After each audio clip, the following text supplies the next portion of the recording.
iyong kaharian. Amen. Magsitayo po. Magandang hapon po sa inyong lahat. Ngayon po ay ang ika-4 na araw ng ating dalaw patron bilang paghahanda sa kapistahan ng ating mahal na patron, San Andres Apostol. Ang mamumuno sa ating banal na pagdiriwang sa hapong ito ay si Reverendo Padre Rani Laruan mula sa Disciples of Divine Mercy of St. Padre Pio Parish. Sabayan po natin ang koro sa pambungad na awit.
Sa ngalan ng Ama, ng Anak at ng Espiritu Santo. Amen. Sumainyo ang Panginoon. At sumayin. Magandang hapon po sa inyong lahat.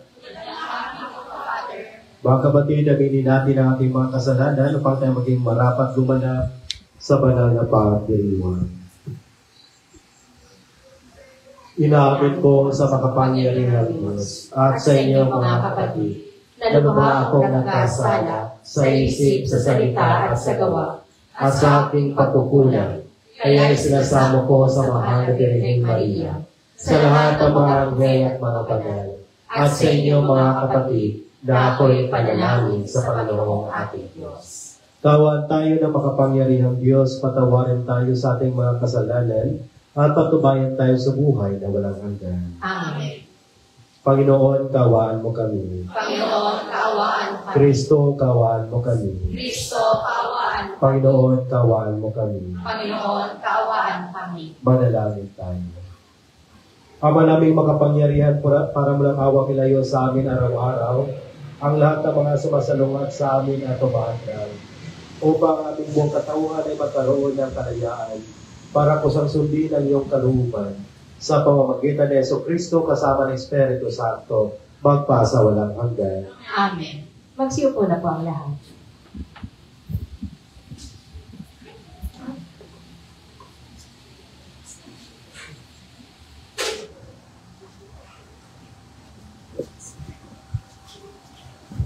Pagbasa mula sa aklat ng Karunungan. Payapa at tahimik ang lahat, nangangalahati na ang gabi. Walang ano-ano'y ang makapangyarihan mong mga salita ay bumaba mula sa mahal nitong trono sa langit. Pumagitna sa lupain iyon, itinalaga mong wasakin. Gaya ng mabalasik na mandirigma, taglay niya ang matalim na tabak ng iyong mga utos. Tumayo siya, ang ulo niya ay sagad sa langit, at pinalaganap ang kamatayan sa buong lupain. Ang sanlilikha ay dumanas ng pagbabago, upang masunod ang iyong kalooban at mailigtas ang iyong bayan. Ang ulam ay dumubog sa kanyang kampamento. Ang tubig ay nahawi at lumitaw ang tuyong lupa. Isang malinis na landas sa gitna ng dagat na puno, at nunti ang kapatagan mula sa naglalakihang mga alon. Ang bayan mo ay nakatawid na lahat sa ilalim ng iyong pagkanina. Matapos masdan ang kamanghamanghang gawang iyon, tulad nila'y ang mga kabayo sa sariwang pastulan. Parang mga tupang naglulundagan sa tuwa sa pagpupuri sa iyo, o Panginoon, sapagkat niligtas mo sila. Ang salita ng Diyos. Salamat sa Diyos. Gunitain ng malugod ang dakilang gawa ng Diyos. Gunitain ng malugod ang dakilang gawa ng Diyos. Siya ay purihin, suubi ng awit, ating papurihan. Ang kahanga-hangang mga gawa niya'y dapat isa-isay. Tao ay magalak, yamang lahat tayo ay tunay na kanya. Ang kanyang pangalan, ang pangalang banal, napakadakila. Lahat ng may nais maglingkod sa poon, dapat magsaya. Gunitain ng malugod ang dakilang gawa ng Diyos. Ang mga panganay sa buong Ehipto ay kanyang pinatay. Kaya sa Ehipto, noon ay naubos ang mga panganay. Pagkatapos nito, ang bayang Israel kanyang nilabas. Malulusog sila, lumabas, nagalay mga gindot kita. Gunitain ng malugod ang dakilang gawa ng Diyos. Nagunita ng Diyos ang kanyang mga ginawang mahalagang tipan. Ang pangako niya sa tapat na lingkod niyang si Abraham. Kaya't ang bayan niya ay kanyang inilabas na lugod na lugod. Nang kanyang ialis, maawit sila ng buong alindog. Gunitain ng malugod ang dakilang gawa ng Diyos. Tumayo na po ang lahat.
Sumainyo ang Panginoon. At sumayo. Ang mabuting balita ng Panginoon ayon kay San Lucas. Papuri sa iyo, Panginoon. Noong panahon iyon, sinalaysay ni Jesus sa kanyang malagad ng isang talinghaga upang ituro sa kanila na dapat silang manalangin lagi at huwag maghinawa. Sa isang lungsod, wika niya, may isang hukom na hindi natatakot sa Diyos at walang taong ginagalang. Sa lungsod ding iyon, may isang babaeng balo na punta sa hukom at humihingi ng katarungan. Tinanggihan siya ng hukom sa loob ng ilang panahon. Ngunit nang malaman ay nasabi nito sa sarili, "Bagamat hindi ako natatakot sa Diyos ni gumagalang kanino man, igagawad ko ang katarungang hinihingi ng babaeng ito sapagkat lagi niya akong ginagambala. Baka pa ako mainis sa kapapariton niya." At sinabi ng Panginoon, "Narinig ninyo ang sinasabi ng masamang hukom? Hindi pagkakait ng Diyos ang katarungan sa kanyang mga hinirang na dumaraing sa kanya araw-gabi. Bagamat tila natatagal iyon. Sinasabi ko sa inyo, agad niya igagawad sa kanilang katarungan. Ngunit pagdating ng anak ng tao sa daigdig na ito, may makikita kaya siyang mga taong nananalig sa kanya?" Ang mabuting balita ng ating Panginoon. Pinupuri ka namin, Panginoon Jesucristo. Isang mapagpalang hapon po sa inyong lahat. God is good all the time. Nasa ika-4 na po tayong araw ng paglalakbay ng ating mahal na patron si San Andres. sa kanyang komunidad, sa kanyang pamayanan. Babalikan natin kung nasundan ninyo. Noong unang araw, ano po yung temang pinag-usapan natin? Simplicity ni San Andres. Ang buhay ni San Andres bilang isang mangingisda ay simple. Simple lang siyang tao. Ikalawang araw, ang temang pinag-usapan natin, solidarity. No? Sabi ni Pedro, mangingisda ako. Ano sagot natin? Sasama kami. No? Sasama kami. Yun yung sigaw ng mga kasama. Yan yung sigaw ni San Andres. No? Sasama ako, sasama kami. Solidarity. No? Lahat tayo ay sama-sama. Lahat tayo ay sabay-sabay. No? Para sa pagtugon sa misyon ng ating simbahan. Kahapon, ano yung pinag-usapan natin? Ang tema natin kahapon? Pananampalataya at tiwala. No? At ngayong hapon, ang temang pag-uusapan natin, mapagpakumbabang sumunod. Pakisabi nga sa inyong katabi, mapagpakumbabang sumunod. Nung si Jesus ay naglalakbay sa ilog, sa lawa, sa dagat, sa Bethsaida, siya ay nakita niya ang dalawang mangingisda. At sino yung dalawang mangingisda na kanyang nakita? Si Pedro at si Andres, magkapatid na si Pedro at Andres. At anong sabi ni Jesus sa kanya? At anong paanyaya ni Jesus sa kanilang dalawa? Hello, patron nyo yan. Patron nyo yan. Anong paanyaya ni Jesus sa kanila? Hala. Nung nakita ni Jesus, dalawang mangisda sa tabing dagat, ng pasigat, inanyayahan niya itong dalawa. Ano sabi ni Jesus? Ano ate? Yes, halik kayo, come follow me, and I will make you fishers of men. Halik kayo, sumama kayo sa akin, at gagawin ko kayong mamalakaya ng tao ng Diyos. So ngayon, ang pag-usapan natin, mapagpakumbabang sumunod. Nung tinawag ni Jesus itong dalawang magkapatid, si Andres at ang kanyang kapatid na si Pedro, sila ay sumunod kay Jesus. Mga kapatid, hindi lahat ng mga sumunod marunong magpakumbaba. Hindi lahat ng mga sumunod ay mayroong kababaang loob. Hindi lahat ng mga sumunod ay totoong sumunod. Hello? Hi. Tama ko ba? Diba, halimbawa sa mga ministry natin, bukas, may meeting tayo ganitong oras. Sumunod nga, pero? Marites, wala akong sinabi ha. May mga sumunod nga, pero marami namang mga sinasabi. No? Kahit sa ating simbahan, kahit sa ang simbahan, no? Kapag mayroong sinasabi, mayroong mga proyekto ang ating simbahan, kahit saang simbahan, no? Maraming mga hindi agad hindi agad marunong sumunod, no? Marami pang mga kudak, no? Hindi lahat ng mga sumusunod ay mayroong kababaang loob na sumunod, no? At ito yung hamon sa atin, nawa mayroon tayong kababaang loob sa sumunod. Kagaya kay Simon Pedro at kay Andres, no? Hindi naman nila tinanong mo na, saan pa tayo pupunta? Ano po ba yung ating gagawin? May makakain po ba kami? Magugutom po ba kami? Iiwan namin ang aming pamilya? Pero mayroon silang pananampalatayang paniniwala sa Diyos, dala ng kanyang kababaang loob, sumunod sila kay Jesus. Sumunod sila kay Jesus. Ano ang kadalasang rason bakit tayo nawawala sa ating sinusundan? Sino ba dito yung mga drivers, no?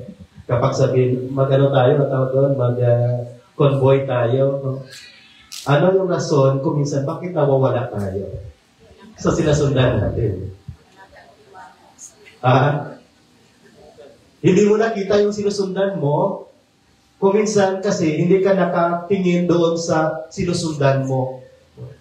Halimbawa, kapag pupunta tayo sa mga divisoria, sige, sundan mo lang ako. Anong kadalasan rason bakit mawawala tayo?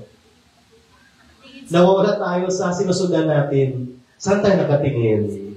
sa ibang tao, sa paligid natin.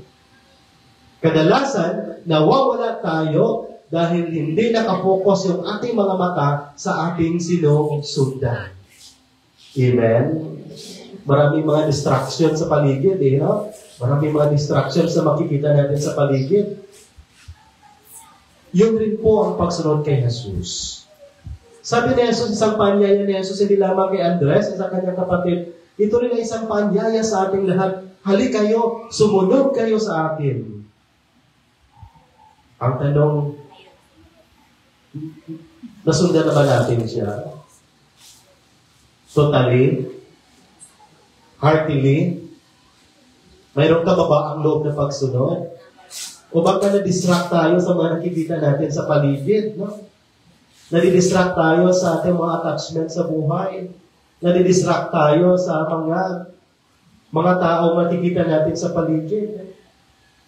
Mga kapatid, tandaan natin, para hindi tayo mawala sa ating sinusundan, fix your eyes to God.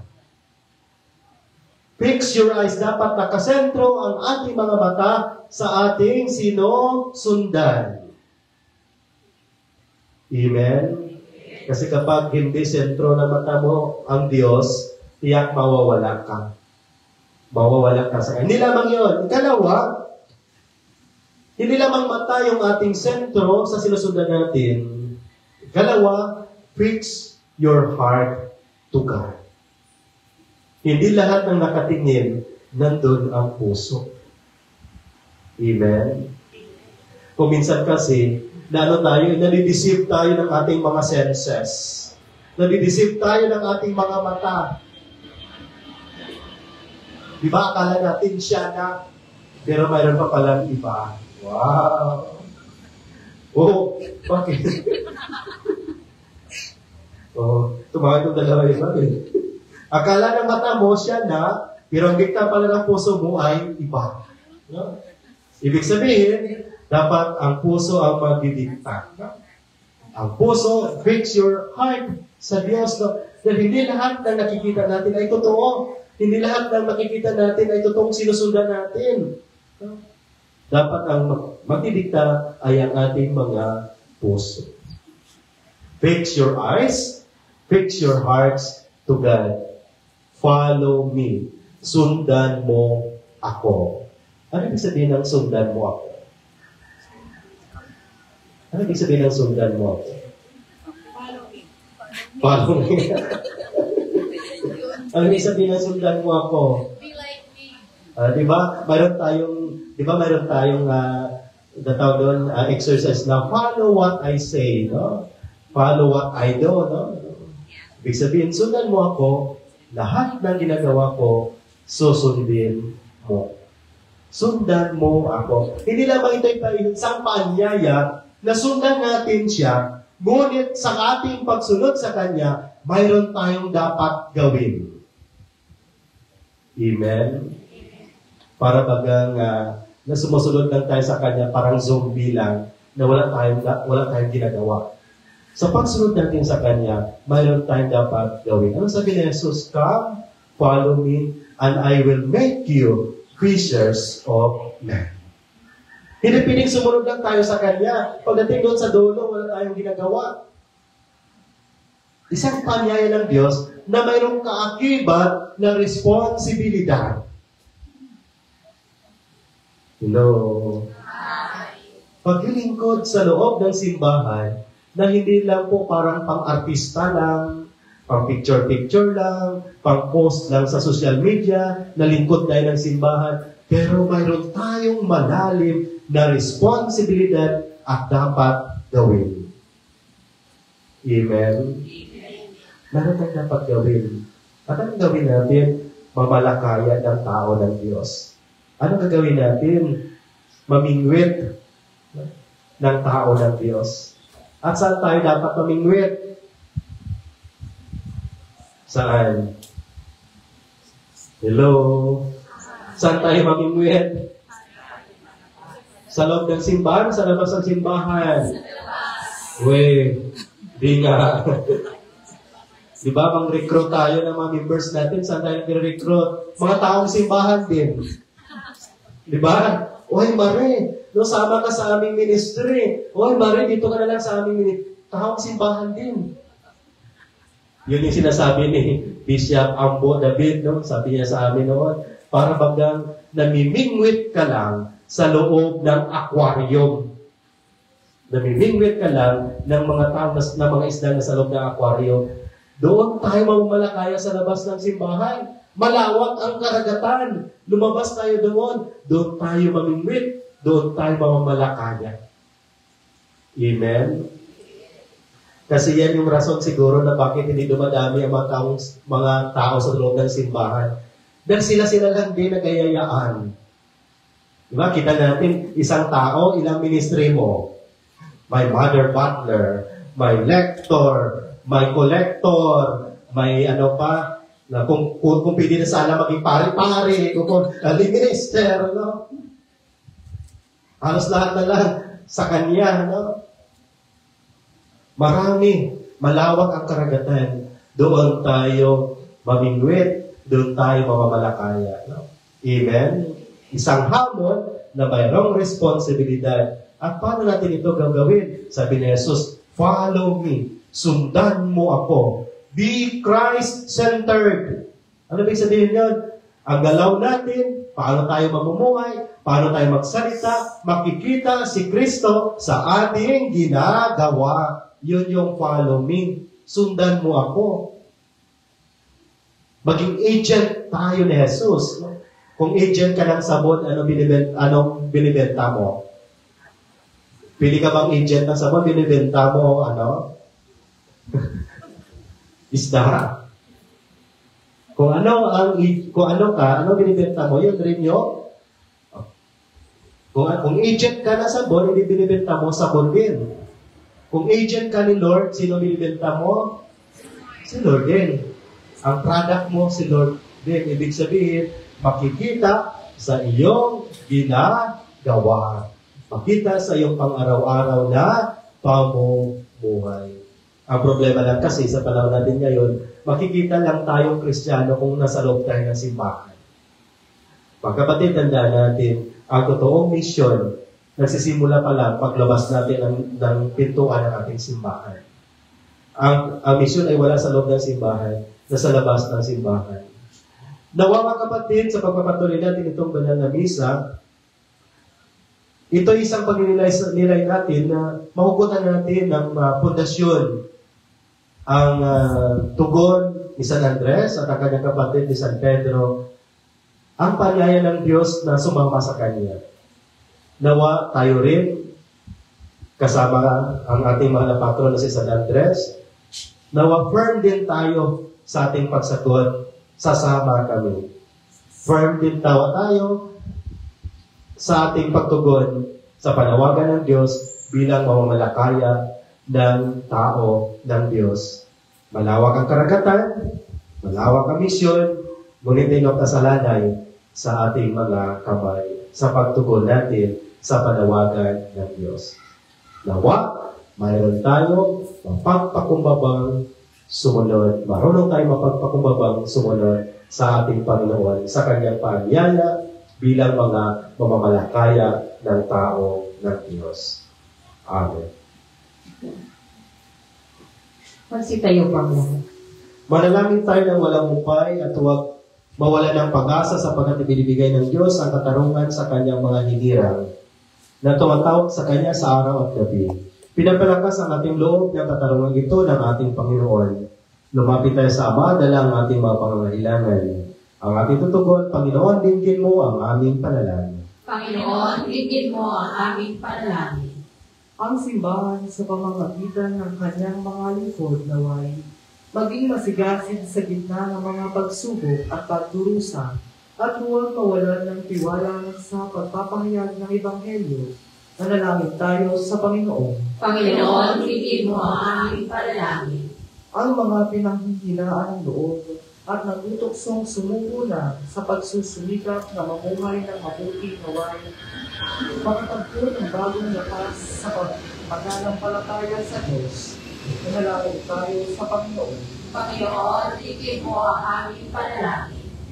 Yaw mga nanghirapang magdasal naway, maging masigasig muli sa pananalangin at bigyang uwang ang Diyos sa kanilang pangaraw-araw na buhay. Manalangin tayo sa Panginoon. Panginoon, higit mo ang aming panalangin. Ang mga may sakit sa gitna ng kanilang mga paghihirap naway, patuloy na magtiyaga at huwag mawala ng pag-asa. Manalangin tayo sa Panginoon. Panginoon, higit mo ang aming panalangin. Ang mga yumao naway tumanggap ng makalangit na gantimpala para sa kanilang mga pagsusumikap sa mundo. Manalangin tayo sa Panginoon. Panginoon, higit mo ang aming panalangin. Ama namin na sa langit, ipinagkatiwala namin sa iyo ang aming mga pangailangan. Ipakita mo sa amin ang paraan na panalangin walang upay upang kami maging kaisa mo. Hinihiling namin ito kay Kristo ang aming Panginoon. Amen. Magsiupo po ang lahat.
Tumayo pa lang.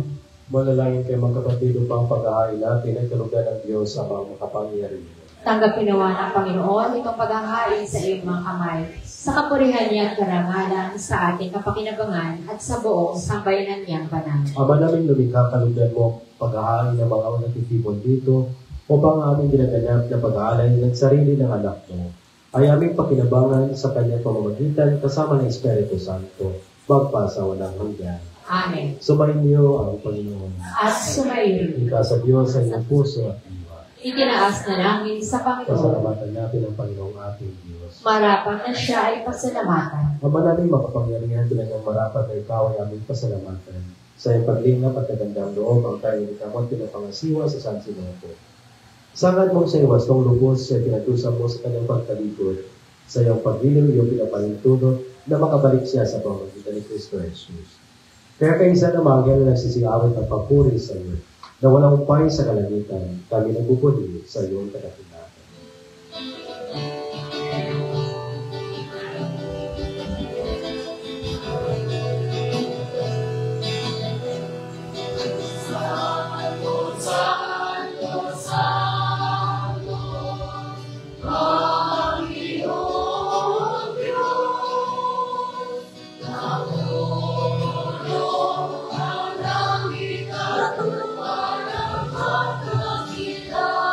Ang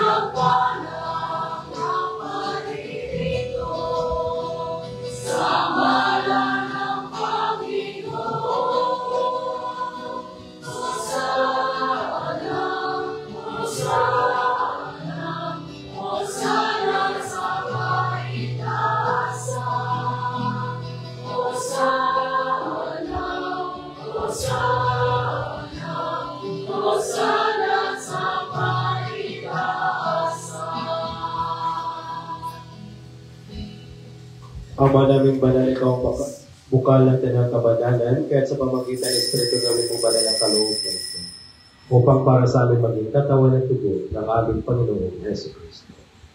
Bago niya pinatiis ang kusang loob na maging handog, hinawakan niya ang tinapay. Pinasalamatan kanya, pinaghati-hati niya. Iniabot sa kanya mga lagad at sinabi, tanggapin niyo lahat ito at kanin, ito ang ating katawan na ihahandog para sa inyo.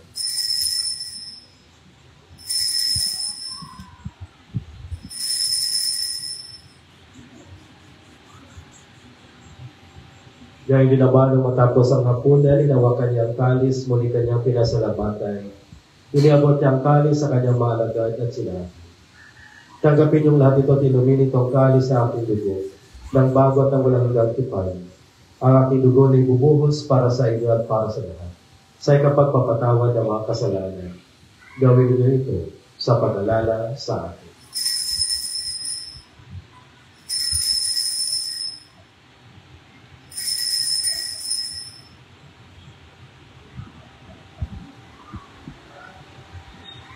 Ipagbuni natin ang misteryo ng pananampalataya.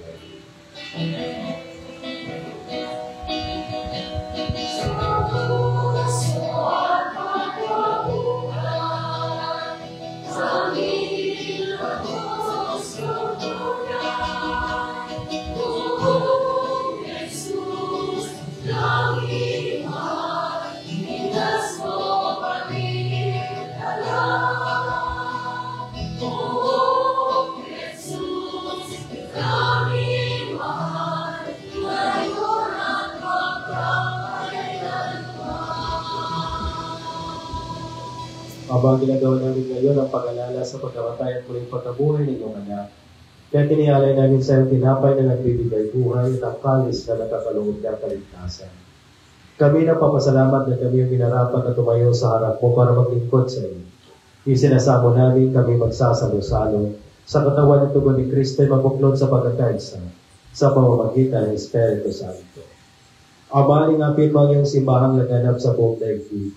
Puspusin mo kami sa pag-ibig, kaisa ni Leo na aming Papa at Imay Yobert na aming Obispo ng Tanang Kaparian. Alalahanin mo rin ang mga kapatid namin na himlay na may pag-asang sila'y muling mabubuhay, gayon din ang lahat ng mga pumanaw. Kaawaan mo silang patuloyin sa iyong kaliwanagan.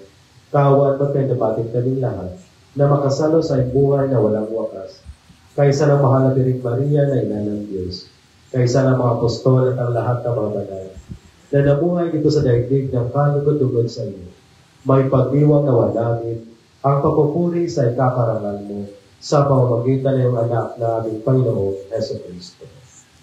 Sa pamamagitan ni Kristo kasama niya sa Kanya, ang lahat ng parangal at papuri ay sa iyo, Diyos Amang makapangyarihan, kasama ng Espiritu Santo, magpasa walang hanggan.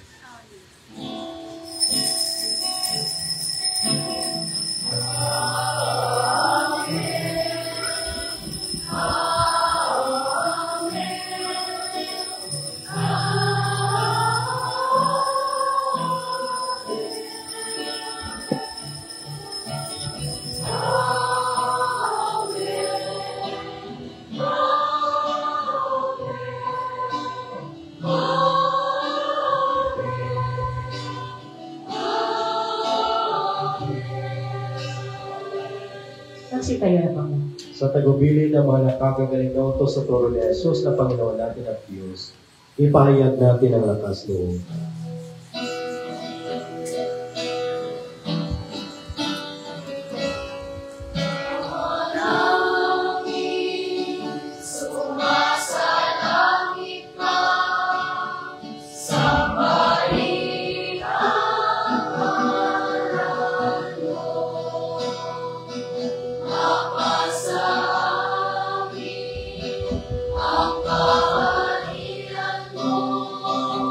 So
Inihiling namin kami adya sa lahat ng masama, pagkalooban ng kapayapaan araw-araw.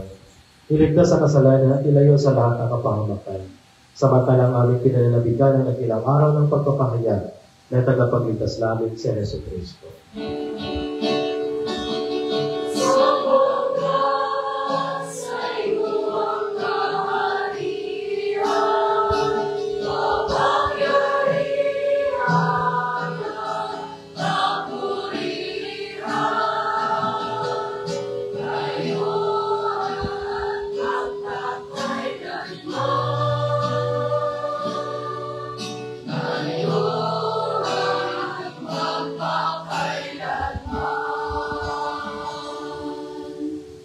Panginoon Jesucristo, sinabi mo sa iyong mga apostol, kapayapaan ang iwan ko sa inyo, ang aking kapayapaan ang pinibigay ko sa inyo. Tumayan mo ang aming pananampalataya at huwag ang aming patakasala. Pagaluban mo kami ng kapayapaan at pagkakaisa ayon sa iyong kalooban, kasama ng Espiritu Santo, magpas sa walang hanggan. Amen. Ang kapayapaan ng Panginoon ay laging sumainyo. At sumayin. Magbigay kayo ng kapayapaan sa isa't isa.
Ito ang kordero ng Diyos. Ito nag-aalis sa mga kasalanan ng sanlibutan. Mapalad ang mga inanyayahan sa kanyang tigil. Panginoon, hindi ako karapat-dapat na magpatuloy sa iyo. Ngunit sa isang salita mo lamang ay gagaling na ako.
malipualat at ating dasalin ang panalangin kay Apostol San Andres.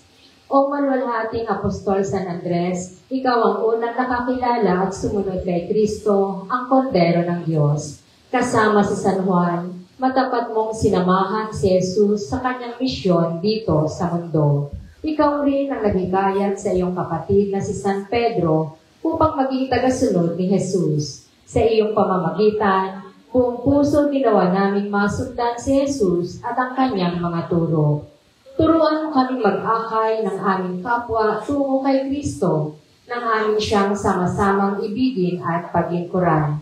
Tulungan mo kaming matutuhan ang kahulugan ng pagpapakasakit ni Kristo sa krus, nang malugod ginawa naming pasalin ang aming mga krus sa araw-araw nang walang pag-aalinlangan.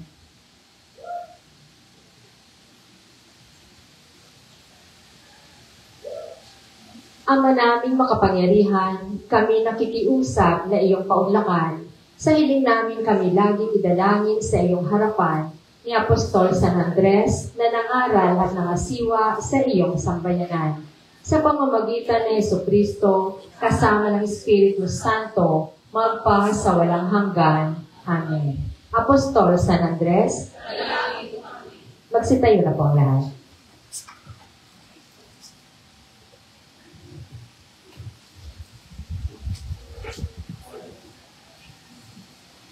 Manalangin tayo. Ama namin mapagmahal, tinatalaw namin utang na loob ang banal na pakikinabang at inulog namin ang Espiritu Santo ay mag-umapaw. Sa kalooban namin kanyang kinigib ng iyong kadakilaan upang iyong kagandahang loob ay manatiling sa aming palagian. Sa pamamagitan ni Jesucristo kasama ng Espiritu Santo, magpa sa walang hanggan. Amen.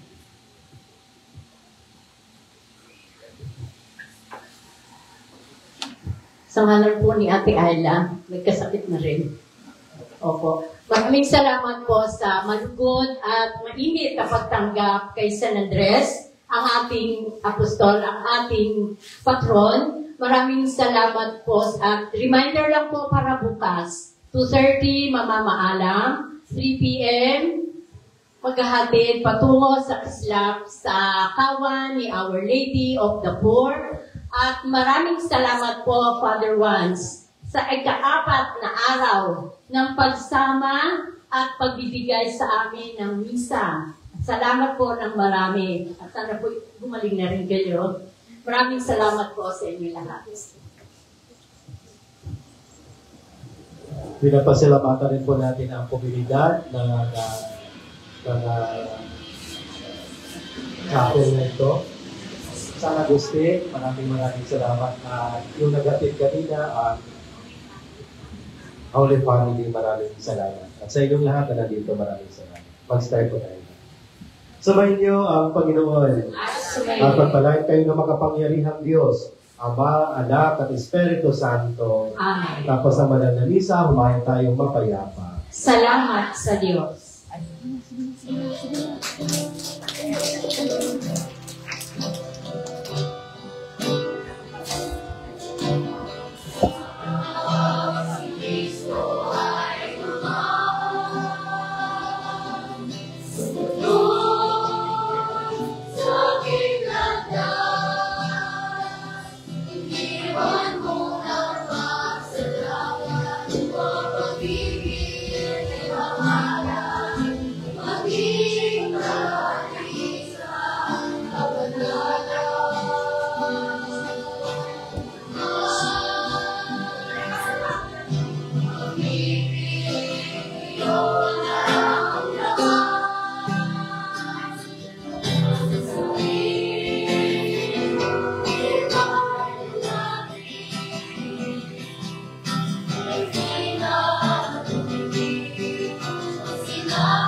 hindi pa naman